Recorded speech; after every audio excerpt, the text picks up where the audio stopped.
Despite the rise of quality footballers from South Korea and Japan, China has yet to produce a global football star, somebody like Yao Ming in basketball. And yet the fascination with Chinese footballers has been around for decades. When Man United signed a little-known striker Don Fangzhuo in 2004, he wasn't the first Chinese to have landed in the Premier League. Crystal Palace, Everton and Spurs had been there before. However, those clubs were chasing an expansion into the Asian market.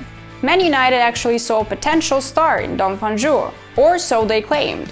Before we delve into what happened next, support us by subscribing to the channel and hitting the bell icon to not miss the next episodes. Liking this video is obligatory if you've gone this far. Back to China. The Red Devils signed the 18-year-old for £500,000 from China's best club at the time.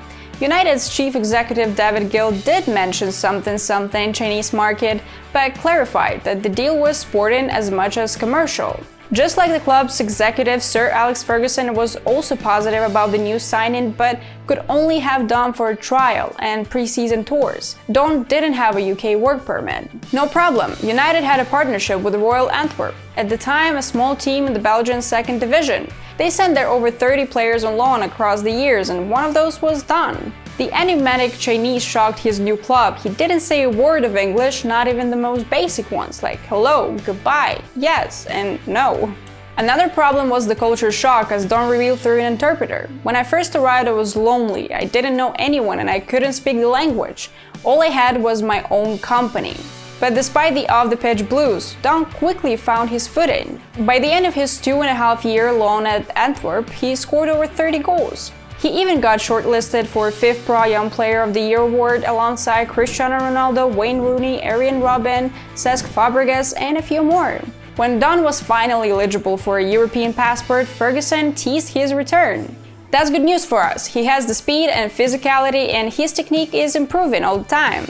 But the Belgian second division is not like the best league in the world, is it? To his credit, Sir Alex actually tried to make it work for Don. He asked Mr. Wan, the Chinese boss of an Asian restaurant in Manchester, to help his fellow Chinese out. Wan Don, Don Wan. Ferguson even took Mr. Wan on a pre-season tour of Asia just to make his footballer more comfortable.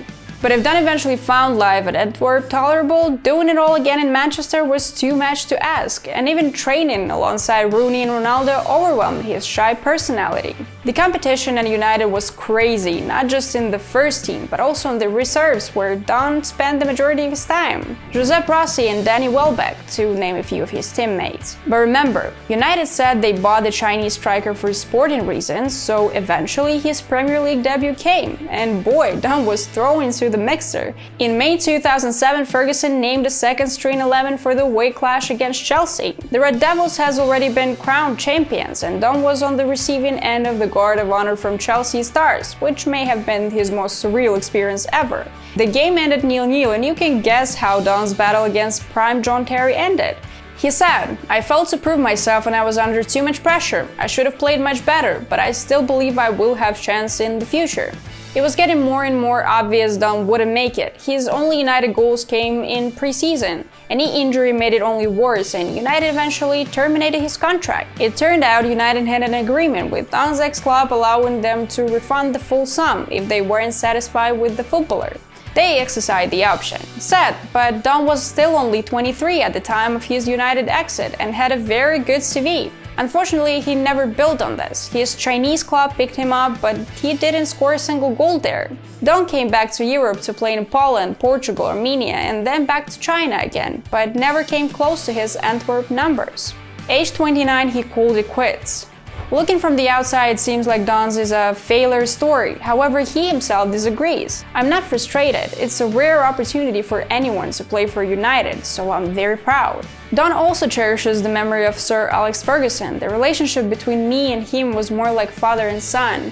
As well as helping me in football, Ferguson helped me a lot in life. Nowadays, Don uses his past experience to guide young Chinese footballers. He is coaching kids, including those with disabilities, and even started his own club, the Don Fangzhuo Football Club. And make no mistake, he is fondly remembered at the biggest club of his career. He came to England for Sir Bobby Charlton's funeral and later was in attendance for United's home game against Luton Town. And as Don got down to the pitch side, United's ex-player Wes Brown was all smiles as he greeted his former teammate. Don and Cristiano Ronaldo even met in China in 2024 as the Portuguese was there with his team. They recognized each other, although you could judge by Cristiano's reaction he needed a quick reminder of who the stately Chinese in front of him was. If you have enjoyed this story, share the video with your friends so more football fans can watch it. See you in other videos!